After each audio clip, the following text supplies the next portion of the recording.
Advance tax কি?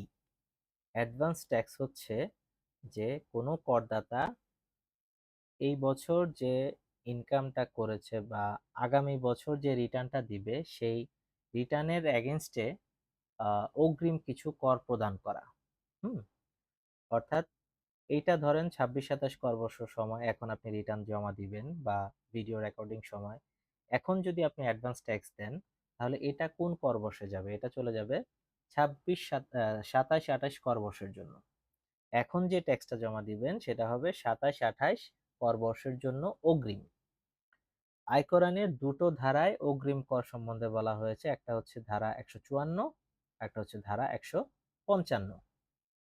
154তে বলা হয়েছে যে পরিশোধের শর্ত কি, মানে আপনি কি হলে আপনি অ্যাডভান্স ট্যাক্স আপনার উপর প্রযোজ্য হবে। সেটা হচ্ছে আপনার যদি সর্বশেষ যে কর বর্ষে যদি আপনি 10 লক্ষ টাকা ইনকাম প্রদর্শন করেন অথবা ট্যাক্স অফিস যদি সর্বশেষ কর বর্ষে আপনার আয়টা 10 লক্ষ টাকা অ্যাসেসমেন্ট করে তাহলে আপনার উপরে অগ্রিম কর প্রযোজ্য হবে। তো অগ্রিম কর প্রযোজ্য হওয়ার পাশাপাশি প্রযোজ্য না হওয়ারও কিছু বিষয় কিন্তু আছে, যে 10 লক্ষ টাকা হলেই কি হবে না, এখানে একটা কন্ডিশন হচ্ছে যে এটা যদি আপনার শুধুমাত্র কেবল চাষাবাদ থেকে আয় হয় 8 লক্ষ টাকা পর্যন্ত তাহলে আপনাকে অ্যাডভান্স ট্যাক্সের মধ্যে আপনি পড়বেন না।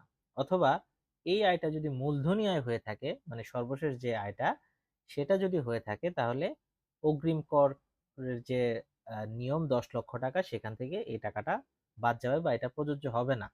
আর এককালীন যে আয় আপনি দেখিয়েছেন যে এই আয় পরবর্তীতে হওয়ার কোনো সম্ভাবনা নাই, এই জাতীয় কোনো এক্সপ্লেনেশন যদি আপনার কাছে থাকে তাহলেও আপনার উপরে অগ্রিম কর প্রযোজ্য হবে না।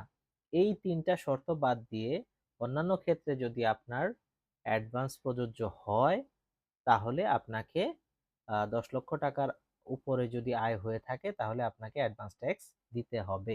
আচ্ছা, এবার আসি যে অ্যাডভান্স ট্যাক্স দেওয়ার নিয়মটা কি।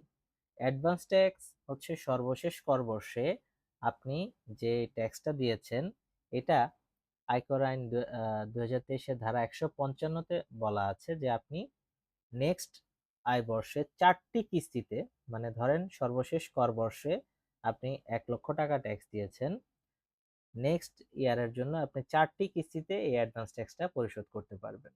1 লক্ষ টাকাকে আপনি 4 ভাগ করবেন, 4 ভাগ করে আপনি কিন্তু ট্যাক্সটা দিতে পারবেন। তো সাপোজ আমরা যদি একটু ম্যাথ আকারে দেখি যে লাস্ট ইয়ার আপনার ট্যাক্স ছিল ধরেন 2 লক্ষ টাকা,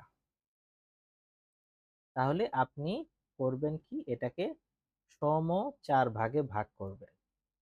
এটাই কিন্তু 25%, আইনে বলা আছে 25%, 25%কে আপনি অঙ্ককে 4 দিয়ে ভাগ করলেই কিন্তু আপনার 25%টা চলে আসে।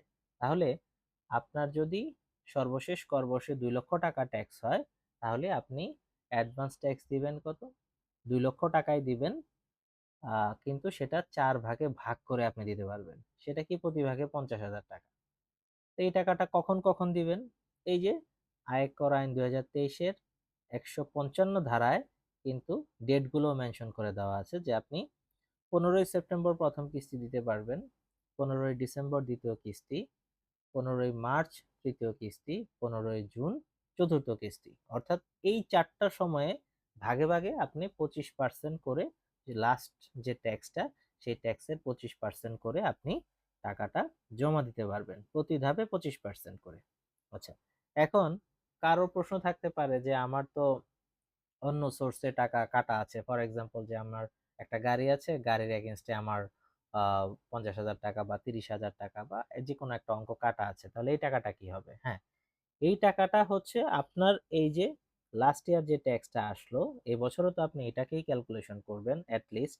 এখান থেকে আপনি ওই যে গাড়ির এগেনস্টে যদি আপনার 30,000 টাকা কর্তন থাকে তাহলে আপনি 30,000 টাকা মাইনাস করে নেবেন,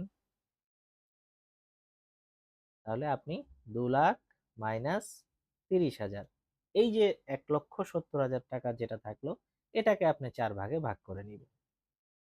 কারণ গাড়ির ট্যাক্সটাও কিন্তু আপনার অ্যাডভান্স ট্যাক্স। হ্যাঁ, গাড়িতে যখন আপনারা বিআরটিএ তে প্রতি বছর ট্যাক্স টোকেন করেন ওখানে রোড ট্যাক্সের পাশাপাশি বা ফিটনেসের পাশাপাশি অ্যাডভান্স ট্যাক্স হিসেবে কিন্তু একটা ট্যাক্স নেয় যেটার একটা রসিদ কিন্তু দেয়, ওখানে একটা ট্র্যাকিং নাম্বার থাকে। যে ট্র্যাকিং নাম্বার দিয়ে আপনি কিন্তু ট্যাক্সের ক্রেডিট নেন এখন ই রিটার্ন সিস্টেমে, বা ম্যানুয়ালি দাখিল করলে ওই টাকাটা ক্রেডিট হিসেবে নেওয়া যায়, তাহলে ওটাও তো ট্যাক্স।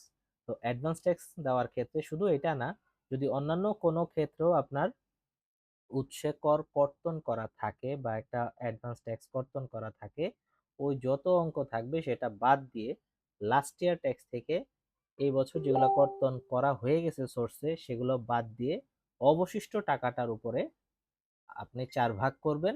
4 ভাগ করে এই যে 4টি সময় বললাম, এই 4টি সময়ের মধ্যে আপনি অ্যাডভান্স ট্যাক্সটা জমা করতে পারবেন।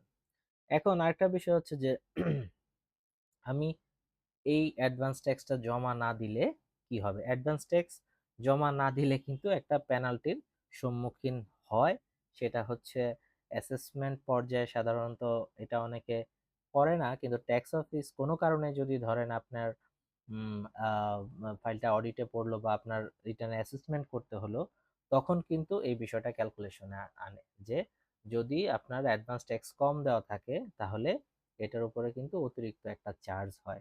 সেটা আমরা অন্য একটা ভিডিওতে আলোচনা করব, আপনাদেরকে প্র্যাকটিক্যালি বুঝাবো। আরো একটা কোশ্চেন থাকে যে এই নির্ধারিত সময় যদি অফ ডে হয় তাহলে কি করব? ধরেন 15 সেপ্টেম্বর আপনার লাস্ট ডেট, আপনি 15 সেপ্টেম্বর দেখেছেন আপনার হচ্ছে শুক্রবার, তাহলে আপনি কি করবেন? তাহলে শুক্রবার তো আপনার পক্ষে অ্যাডভান্স ট্যাক্স জমা দেওয়া সম্ভব না। হয়তো আপনি চালান করতে পারবেন, বাট ট্যাক্স অফিসে আপনি অবহিত করতে পারবেন না যে আপনি জমা দিয়েছেন। তারপর হচ্ছে যে আপনার 16 তারিখ, সেটাও তো আপনার শনিবার, তাহলে কি আপনার এই সময়টা শেষ হবে শেষ পরবর্তী মানে ওয়ার্কিং ডেতে। একটা স্বাভাবিক কথা হচ্ছে যদি সরকারের যে কোনো দিন যদি জমা শেষ দিনটা যদি বন্ধের দিন হয়, তাহলে তার পরবর্তী কার্য দিবসটাই আপনার জন্য সর্বশেষ ডে হিসেবে প্রযোজ্য হবে। তো আরেকবার রিভিউ করি অগ্রিম করটা কি। লাস্ট ইয়ার আপনার প্রদর্শিত অথবা নিরূপিত আয় যদি 10 লক্ষ টাকার হয় সর্বনিম্ন, তাহলে আপনার উপর অগ্রিম কর প্রযোজ্য হবে। যে বিষয়গুলো বাদ যাবে সেগুলো হচ্ছে কেবলমাত্র চাষাবাদ থেকে 8 লক্ষ টাকা ইনকাম, মূলধনী আয় এবং এককালীন আয়, যেগুলো পূর্ববর্তী বছরের প্রদর্শিত হলে এগুলো বাদ যাবে। আচ্ছা, আর পূর্ববর্তী বছরের যে ট্যাক্সটা আপনি দিয়েছেন এই বছর 4টি কিস্তিতে 25% হারে করে আপনি ভাগ করে দিতে পারবেন। এবং এই যে এই বছর যে ট্যাক্সটা হলো, এই ট্যাক্সের এগেনস্টে আপনার যদি কোনো অগ্রিম অন্যভাবে কাটা থাকে, গাড়ি বা অন্যভাবে যদি কাটা থাকে, তাহলে ওখান থেকে লাস্ট ইয়ার ট্যাক্স থেকে এই অঙ্কটা বাদ দিয়ে অবশিষ্ট যে অঙ্কটা থাকবে সেটাকে আপনি 4 ভাগে ভাগ করে জমা দিতে পারবেন অগ্রিম করের। এটাই একদমই বেসিক কনসেপ্ট, এর চেয়ে জটিল কঠিন আর কোনো কিছুই নাই। আশা করি এই ভিডিওটি আপনার অগ্রিম আয়কর ক্যালকুলেশন বা জমাদানের যে আম, যে আপনার যে ভুলভ্রান্তি বা আপনার যে মানে না জানার বিষয়টা ক্লিয়ার করতে পেরেছি। ধন্যবাদ। যদি পরবর্তীতে আরো কোনো কিছু কোশ্চেন্স থাকে আপনারা ভিডিওর নিচে ডেসক্রিপশনে করতে পারবেন। আসসালামু আলাইকুম।